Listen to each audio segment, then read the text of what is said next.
Deux nouvelles pistes en défense, un crack ciblé au poste d'ailier droit et Egan Riley qui passe sa visite médicale actuellement. L'actualité mercato de l'Olympique de Marseille est toujours aussi chargée en ce mois de juin. Nous ne sommes que le 13 juin et l'OM a déjà bouclé 2 recrues et l'OM avance sur son mercato. On a beaucoup parlé des joueurs libres. On a de nouveaux joueurs qui sont listés, qui ne sont pas forcément libres, 2 défenseurs et un ailier droit. Et donc on se retrouve pour un nouveau point d'actualité. N'hésitez pas à vous abonner à la chaîne si vous la découvrez ou si vous regardez notre contenu régulièrement. En plus des points d'actualité, on a également des points d'analyse. Des vidéos vont arriver sur la chaîne en matière d'analyse mercato dans les prochains jours. Et puis bien évidemment, likez la vidéo, suivez-nous sur l'ensemble de nos réseaux sociaux. On va commencer par la première information qui est dans la continuité des dernières vidéos, et notamment de la vidéo d'hier. Accord définitif entre l'OM et Egan Riley, selon Fabrice Hawkins. L'anglais va bien s'engager librement avec l'OM. Il y avait déjà eu un pré-accord. Là, l'accord est total. C'est un accord de signature du deal. D'ailleurs, l'anglais a passé sa visite médicale normalement en début d'après-midi, donc elle doit être terminée au moment où on se parle. Il faut rappeler qu'il est bien évidemment actuellement en train de disputer l'Euro Espoir, que certes, il n'a pas disputé le premier match, mais il ne peut pas venir à Marseille pour passer sa visite médicale et qu'il a dû donc certainement la passer sur place. En tout cas, comme je l'ai dit, il a été préservé du premier match de l'Euro Espoir contre la République tchèque, justement en vue de son transfert à l'OM. En parlant de ce regroupement avec les espoirs, on a eu une information justement en lien avec sa signature et ce regroupement sur le lobbying qu'aurait réalisé Jonathan Rowe auprès de son coéquipier. Jonathan Rowe qui dispute aussi également l'Euro Espoir. D'ailleurs, il a marqué face à la République tchèque hier et qui a loué les qualités de l'OM auprès d'Egan Riley. Egan Riley, donc, il y aura une vidéo de présentation sur la chaîne. J'ai commencé à regarder des premiers matchs, mais vous pouvez en tout cas retrouver déjà des premières statistiques qu'on a mis sur le média et qu'on évoquait déjà dans les premières vidéos quand on parlait de ses qualités avec ballon. C'est évidemment ce qui est ressorti des premiers matchs que j'ai vus pour l'instant. D'ailleurs, si vous voulez voir des matchs et si ça vous intéresse, tous les matchs de Burnley sont disponibles sur le site internet de Burnley gratuitement. Donc, il y a pas mal de matchs si vous avez du temps, si vous avez envie de voir les qualités du joueur. En tout cas, nous, on vous proposera une analyse avec image à l'appui. En tout cas, ouais, c'est ces statistiques en phase de possession qu'on a illustrées et qui proviennent de FBref. On rappelle que la note qui s'affiche indique le pourcentage de joueurs en Europe à son poste qui sont moins bons que lui dans chaque domaine statistique. Et on peut voir encore une fois qu'il se démarque dans les statistiques avec ballon, que ce soit en termes de passes tentées, en termes de passes réussies, ballon touché, passes reçues, également au niveau des prises de risque, balle au pied par la course, avec les conduites, la distance des conduites.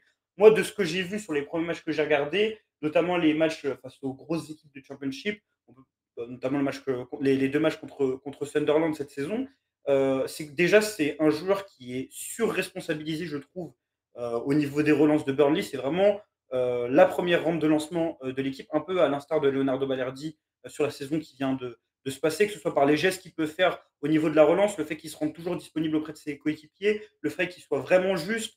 On peut également parler du fait qu'il utilise ses deux pieds. C'est un droitier, mais il n'a pas de mal à utiliser son pied gauche. Donc techniquement, vraiment, il est plutôt à l'aise avec ballon.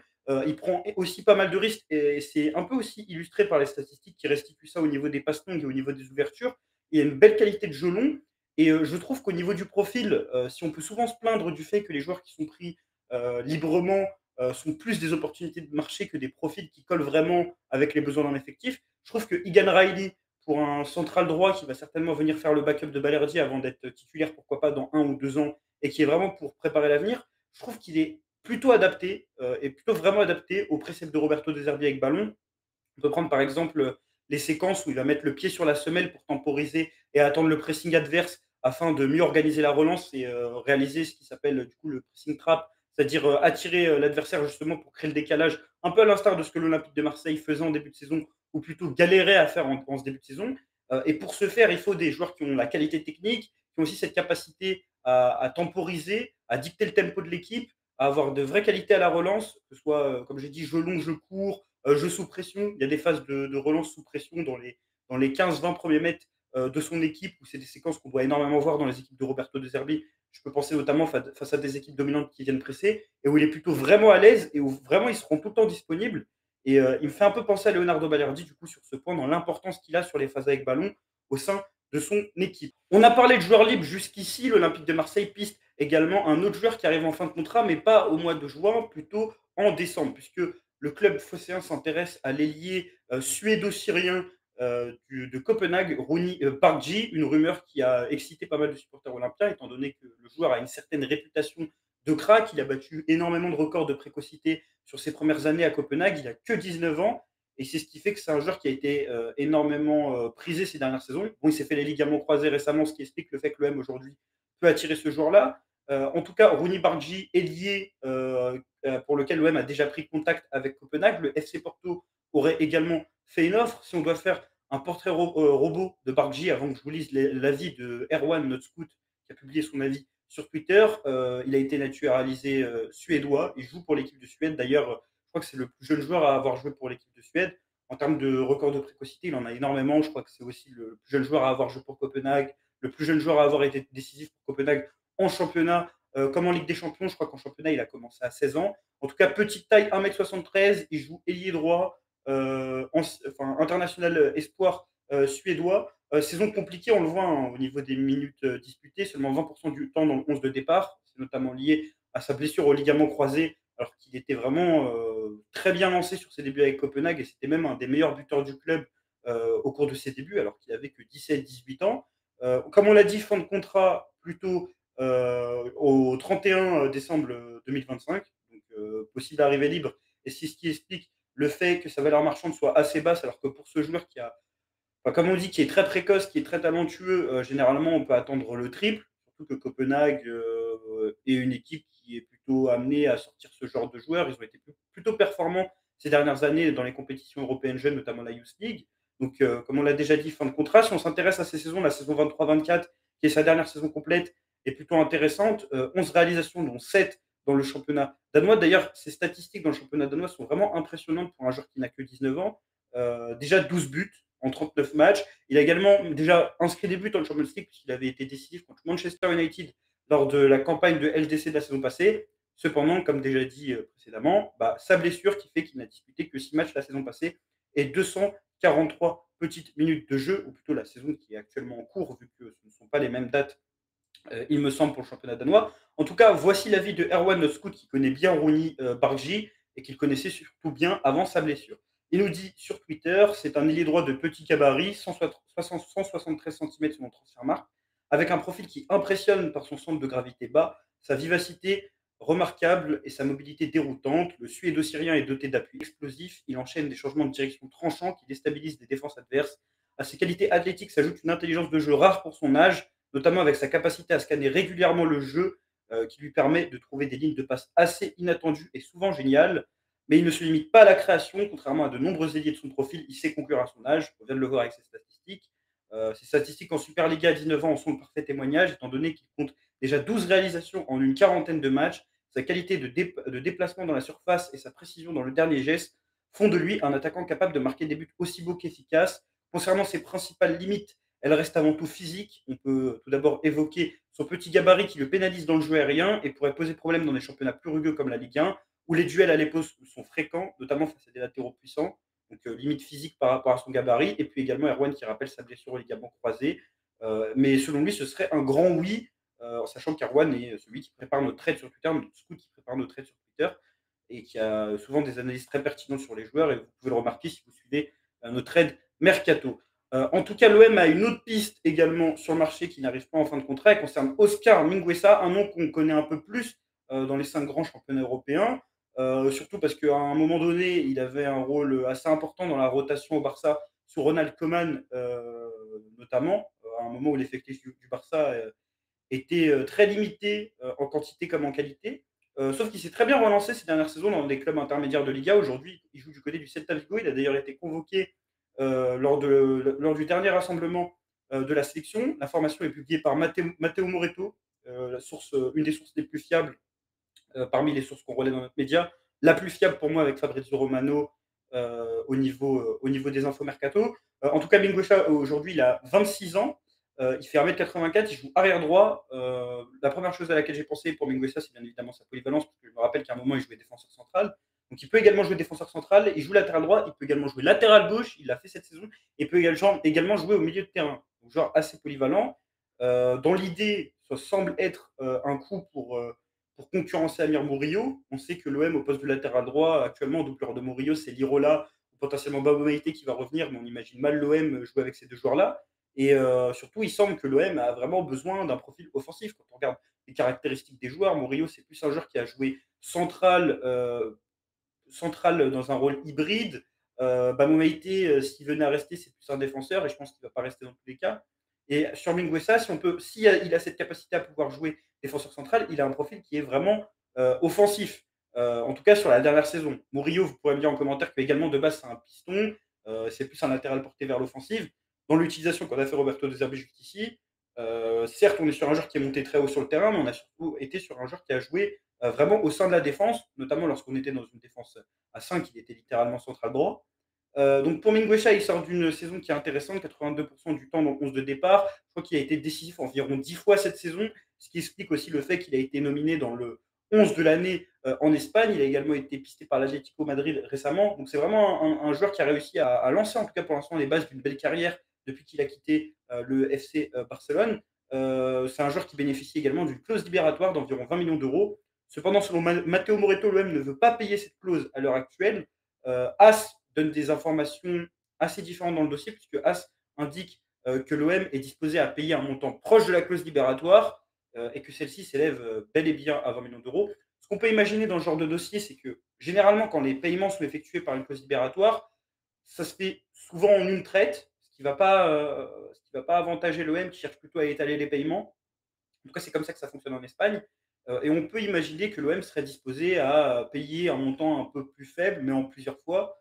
On se rappelle par exemple qu'il y avait eu à peu près la même chose avec Victor Vitinha lorsqu'il venait de Braga, lorsqu'il venait en provenance de Braga à l'OM, où Braga demandait à ce que sa clause libératoire soit levée. L'OM avait payé même, je crois, un tout petit peu plus ou un petit peu moins que sa clause libératoire, avec la possibilité de pouvoir étaler les paiements. En tout cas, les discussions sont en cours entre les parties et l'intérêt est vraiment confirmé, hein, que ce soit As ou Matteo Moretto, donc c'est plutôt quelque chose de concret. Et As nous dit clairement que Pablo Longoria est fan du joueur, enfin, a clairement l'intention de le recruter pour le projet Roberto De Zerbi. Si on s'intéresse un peu plus au profil de Mingueza footballistique, on voit déjà sur FBref que dans sa comparaison avec les latéraux évoluant dans les grands championnats européens, il se démarque plutôt par ses statistiques. On l'a dit, il est à peu près à 8, 9, 10 GA sur la saison passée. Au niveau des tirs tentés, un profil qui est plutôt offensif, au niveau des buts sans les pénaltys, au niveau des passes décisives aussi, où il est dans le top de 17% en Europe. Au niveau des actions menant à un tir, c'est vraiment un profil qui est porté vers l'offensive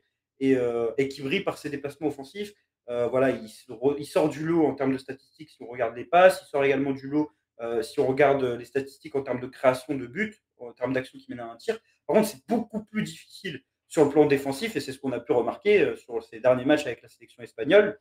Voilà, donc on est plutôt sur un profil porté vers l'offensive. Dites-moi en commentaire ce que vous pensez de Mingueza, si vous avez toujours l'image du joueur qui est au FC Barcelone, où on se rappelle de ces matchs, je crois que c'était en huitième ou en quart de finale de Ligue des Champions face au PSG, où ça avait été compliqué, ou si justement vous avez suivi un peu sa saison au Celta Vigo, qui est quand même très sympa, parce que Vigo se qualifie en Europa, et lui, il est dans le 11 type de la saison. Si on regarde un peu l'utilisation qui en a été faite à Vigo sur la saison écoulée. On peut voir sa hitmap actuellement en bas à droite. On peut voir que Mingueza a un peu évolué sur les deux flancs, autant au poste de latéral gauche qu'au poste de latéral droit, même si c'est son poste principal. Et on voit que c'est plutôt un joueur porté vers l'offensif parce que sa hitmap est assez forte au niveau du deuxième et du dernier tiers du terrain. Donc, ce serait une piste qui collerait aussi avec le fait d'aller chercher par exemple un Facundo Medina à gauche, avoir un profil un peu plus porté vers l'offensive à droite, même si moi, initialement, en me rappelant du joueur qui était à Barcelone, je pensais au contraire que c'était plus un central qu'un latéral. Finalement, quand on regarde les éléments statistiques de sa dernière saison et son utilisation à Vigo, bah non, justement, c'est un profil qui est plutôt offensif. Mais voilà, donc si on part avec Medina à gauche, profil plutôt défensif qui pourrait rentrer dans la défense à 3, et Mingueza qui pourrait animer le couloir droit, ça peut être sympa. Petit doute quand même s'il part pour être titulaire sur le fait de jouer derrière Greenwood, s'il a des problèmes sur le plan défensif, parce que Greenwood qui fait déjà pas beaucoup les retours défensifs, heu, donc c'est vraiment pas la passion de défendre. Si on se retrouve avec un latéral qui sait pas défendre derrière lui, ça va être, un peu, compliqué. En tout cas, on a encore quelques statistiques sur sa saison. 36 matchs disputés, 2 900 minutes, saison complète, 4 buts, 6 passes décisives, donc 10 GA comme je le disais, pour Mingueza. L'OM piste un autre défenseur, cette fois-ci un défenseur central. Alors là, je ne connais pas du tout ce nom. C'est Sikou Niakate, défenseur central de Braga, pisté sous nom Abola. La rumeur avait déjà été, avait déjà commencé à être teasée par d'autres médias, portugais, mais vraisemblablement ça semble être quelque chose de concret. Sekou Niakhaté, défenseur central, d'environ 26 ans, si je dis pas de bêtises, 25 ans. Il est passé par le Paris Saint-Germain, je crois. Il fait en tout cas 1,86 m. Il est, de nationalité, malienne, défenseur central gaucher. On sait que l'OM cherche à ce poste. Il peut également évoluer au poste d'arrière gauche. Donc il est à Braga depuis 2022, selon Transfermarkt, passé par Guingamp, passé par Valenciennes et il me semble bien qu'il soit formé au PSG. Alors, j'ai aucun avis sur ce joueur et je ne pourrais pas donner d'avis. On évoque juste la rumeur. Si certains ont déjà vu en commentaire, bah, bien évidemment, venez nous en parler, que ce soit en commentaire ou même sur le média. D'ailleurs, pour mes gossages, j'ai oublié de le préciser, mais on va certainement faire une vidéo, puisque vu que la rumeur vient de Moreto, c'est quand même quelque chose d'assez fiable. On va peut-être faire une vidéo avec des gens qui le connaissent bien pour son passage au Barça et pour ce qu'il fait en Liga. Mais voilà, donc du coup, l'OM est sur le joueur et vraiment selon Abola, l'OM est vraiment à fond sur lui. Il y aura également Manchester United sur le dossier, et Tottenham. Donc les noms qui sont évoqués pour lui, sont assez surprenants parce qu'on évoque également un autre, club de Ligue 1, il s'agirait de Lille. Donc voilà, on est un peu sur, des clubs, très différents qui sont sur lui, des clubs qualifiés en Champions League, des clubs qui ont des gros moyens, des clubs où c'est un peu plus, compliqué niveau budget. Donc c'est tout un peu pour ces infos mercato. N'hésitez pas à donner votre avis en commentaire. Je commence à faire beaucoup de vidéos ces derniers jours sur les actus mercato. N'hésitez pas à faire des recommandations, hein, aussi. Je sais qu'il y en a beaucoup qui se plaignent du micro. Autant je pouvais le comprendre il y a encore quelques jours, autant quand je réécoute les vidéos, je trouve qu'il n'y a pas de problème actuellement sur le micro. Peut-être que je suis en train de dire ça avec un micro dégueulasse et je ne le sais pas, mais vous inquiétez pas, on va essayer de changer les choses pour les micros, que ce soit pour moi ou pour tous les intervenants de la chaîne. J'ai l'impression que c'était un peu mieux, quand même, ces derniers jours. Bref, on conclut avec cette annonce de CMA-CGM qui a fait un peu de teasing ces derniers jours, enfin plutôt aujourd'hui, avec une photo, avec écrit J-3, certainement pour annoncer les nouveaux maillots qui pourraient donc sortir ce lundi. On verra si c'est le cas. On vous fera gagner le nouveau maillot domicile, en tout cas sur le compte Twitter du média, donc n'hésitez pas à aller, vous y abonner, et peut-être même sur la chaîne YouTube, puisque vous êtes nombreux et qu'on a passé les 10 000 abonnés, ça peut être un beau cadeau, pour ces 10 000 abonnés. En tout cas, voilà pour l'actualité du jour. Encore une fois, donnez-moi votre avis en commentaire, likez la vidéo, abonnez-vous et puis on se dit à la prochaine et allez l'OM!